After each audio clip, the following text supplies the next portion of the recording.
میرے پاکستانیوں، میں ابھی رات کے تقریباً 12 بجنے لگے ہیں، تو میں آپ کے سامنے صرف مختصر بات کرنا چاہتا ہوں، اور وہ بات ہے یہ جو سارا توشہ خانہ کا ڈرامہ چل رہا ہے۔ تو میں یہ واضح کر دوں کہ یہ ضروری آپ کا سمجھنا ہے کہ توشہ خانہ یہ ہے کیا۔ یہ توشہ خانہ 70 سال سے ایک ہی قانون بنا ہوا ہے توشہ خانہ کا، جو جس کو بھی تحفے ملتے ہیں 70 سال سے، چاہے prime minister, president, minister, army chief, وہ ساروں کا ایک ہی قانون ہے۔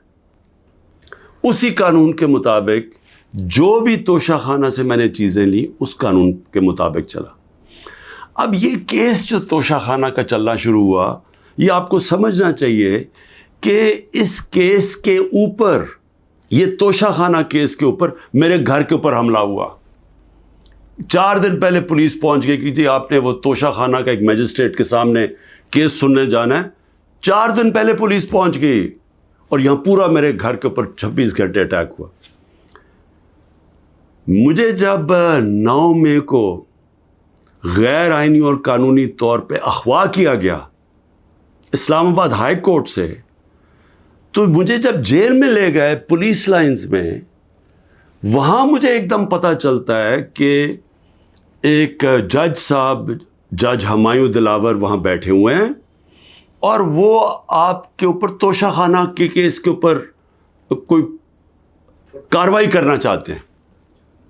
نہ میرا وکیل، نہ مجھے کیس کا پتہ، اور پتہ چلتا ہے کہ وہ ادھر آ کے میرے اوپر فرد جرم لگا کے چلے جاتے ہیں۔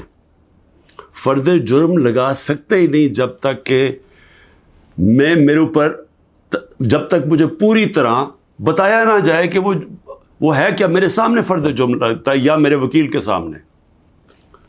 جب ہمیں یہ پتہ چلا، اس سے اگلے دن ہم نے ریکیوزل کا کہا۔ ہم نے کہا جی ہمیں ان جج صاحب سے جس طرح انہوں نے کارروائی کی ہے، ہمیں کوئی انصاف کی توقع نہیں ہے۔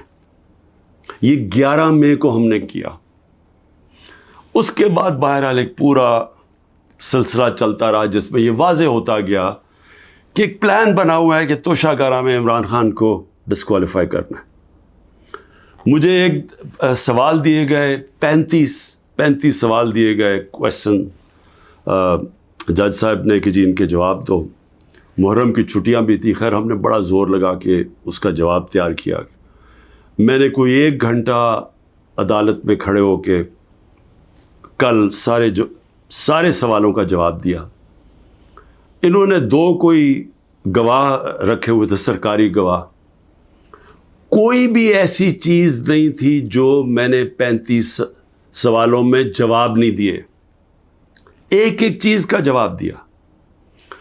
اور ایک جگہ جو یہ بات کدھر پھنس رہی تھی جی، کہ آپ نے جی یہاں توشہ خانہ نہیں لکھا، یعنی ہم نے سارے پیسے سب ڈکلیئرڈ تھے، جتنے توشہ خانہ کے پیسے تھے بینک میں ڈکلیئرڈ تھے، وہ سارے میرے الیکشن کمیشن کے سامنے ڈکلیئرڈ تھے، وہ میں جو ایف بی آر تھی اس کے سامنے ڈکلیئرڈ تھی، ویلتھ ٹیکس میں ڈکلیئرڈ تھا، سب کچھ ڈکلیئرڈ ہے۔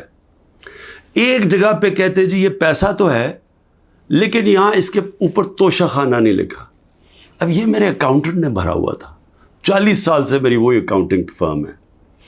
تو میں نے اپنے گواہ میں لکھا کہ یہ اکاؤنٹنٹ کا کام ہے آ کے آپ کو ایکسپلین کرے، پیسے تو ہیں کہ جی اس نے توشہ خانہ پیسے کے آگے لکھا یا نہیں لکھا۔ حالانکہ وہ اکاؤنٹنٹ کلیئر ہے کہ قانونی طور پہ اس نے ٹھیک کیا، اب وہ اکاؤنٹنٹ نے آنا تھا۔ آج پتہ چلتا ہے جج صاحب کہتے ہیں جی 1 گھنٹے میں گواہ کو پروڈیوس کرو۔ گواہ راستے میں ہوتا ہے، کہتے اب ہم نے کینسل کر دیا، اب کوئی گواہ آپ سامنے نہیں لا سکتے۔ میں یہ سوال پوچھتا، یہ کوئی ملٹری ٹرائل ہو رہا ہے، میرا رائٹ، میرا حق ہے فیئر ٹرائل کے لیے، یعنی ایک دم گواہ کینسل کر دیے۔ میں نے کوئی 5-6 گواہ لے کے آنے تھے تاکہ وہ ایکسپلین کرے، جو 35 کویسچنز انہوں نے بھیجے ان کے جواب میں مجھے موقع تو ملے کہ اگر کوئی پوچھے، میرے وکیل ان کو سمجھانے کے لیے گواہ تو اس لیے ہوتے ہیں، گواہی سارے کینسل کر دیے، اور آج اب ایسے لگ رہا ہے کہ کل فرد جرم قائم کر دیں گے. یعنی مجھے سمجھ نہیں آ رہی کہ یہ جلدی اتنی کیا ہے. کیا کل 2 دن، آج گواہ آ جائے، کل گواہ آ جائے، اس کے بعد پھر آپ نے جج صاحب فیصلہ کرنا ہے وہ آپ نے کرنا ہے. لیکن مجھے تو موقع ملے کہ ہر دنیا میں ایک موقع ملتا ہے انسان کو فیئر ٹرائل کا، وہ مجھے موقع دینا چاہیے. اور ابھی سپریم کورٹ میں یہ بھی کہہ دوں کہ ہم نے ریکیوزل کا بھی ان جج صاحب کا کہا ہوا ہے کہ ہمیں ان کے اوپر اعتماد نہیں ہے. وہ پڑا ہوا ہے اسلام آباد ہائی کورٹ میں. وہ اسلام آباد ہائی کورٹ بدقسمتی سے فیصلہ نہیں کر رہے چیف جسٹس صاحب. میں یہ بھی کہہ دوں کہ صرف اتنی زیادہ پتہ نہیں میں کتنے کیسز میں ہوں، صرف 2 ججز کے اوپر میں نے ریکیوزل کا کہا ہوا ہے. ایک اسلام آباد ہائی کورٹ کے چیف جسٹس اور دوسرے یہ جسٹس دلاور. یہ میرا رائٹ ہے کہ اگر میں سمجھ رہا ہوں مجھے انصاف نہیں مل رہا تو میرا یہ حق ہے کہ میں ان کو ریکیوز کرواؤں، ان کو کہوں کہ کسی اور کو بھیج دے. اب وہاں بھی فیصلہ نہیں ہو رہا اسلام آباد ہائی کورٹ میں. ہم سپریم کورٹ میں گئے ہیں، سپریم کورٹ کہہ رہے ہیں کہ اسلام آباد ہائی کورٹ فیصلہ کرو، اور سپریم کورٹ نے کہا کہ تب تک انہوں نے جسٹس دلاور نے فیصلہ نہیں کرنا جب تک کہ یہ اس کے اوپر فیصلہ نہیں ہوتا ٹرانسفر پہ.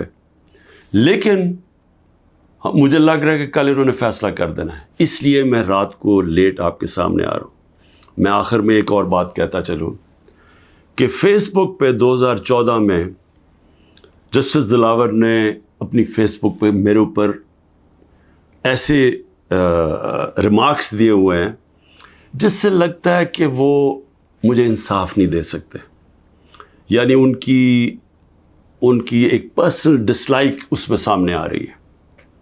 ہم نے یہ چیف جسٹس صاحب اسلام آباد والوں کو کہا کہ دیکھیں یہ پریجوڈسڈ ہے. انہوں نے جا کے ایف آئی اے کو کہا کہ بتاؤ کہ جناب یہ ٹھیک ہے یا نہیں، یہ جو فیس بک پہ ان کی پوسٹ تھی. ایف آئی اے نے وہ چیک کر کے کہ کیونکہ وہ ڈیلیٹ کر چکے تھے پوسٹ، انہوں نے واپس کہا دی وہاں تو پوسٹ ہی نہیں ہے. دیکھیں بڑا آسان کام ہے. اگر آپ اس ملک پہ انصاف چاہتے ہیں، میں چیف جسٹس صاحب اسلام آباد آپ کو بھی کہتا ہوں اور ایف آئی اے آپ کو بھی کہتا ہوں، ایک فیس بک کو ایک صرف لیٹر جانا چاہیے آپ سے، ایک ای میل کریں کہ یہ کیس ہو رہا ہے. 90 دن تک ان کے پاس ریکارڈ ہوتا ہے. اگر آپ ڈیلیٹ بھی کر دیں کوئی پوسٹ تو 90 دن تک فیس بک کے پاس اس کا ریکارڈ ہے. صرف ایک ای میل کی ضرورت ہے، پتہ چلوا لیں کہ کیا انہوں نے جو واقعی انہوں نے پوسٹ کی تھی یا انہوں نے نہیں کی تھی.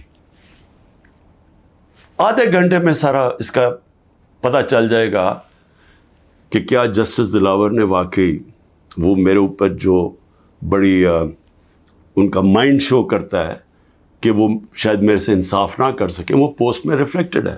پتہ چل جائے گا کہ ہے یا نہیں ہے.